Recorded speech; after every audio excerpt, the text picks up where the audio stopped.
अब तो छुरी गले तक पहुंच चुकी है अहमद भाई,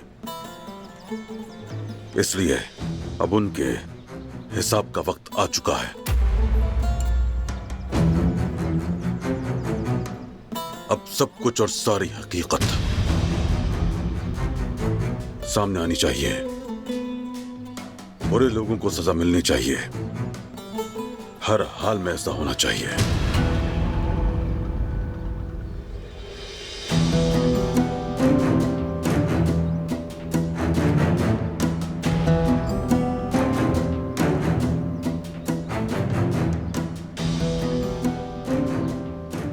नहीं नहीं, ऐसे ही मुझे निशाना बना रहा है।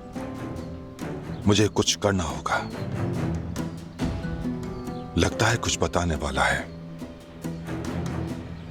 बारान को पता चल गया तो मुझे नहीं छोड़ेगा।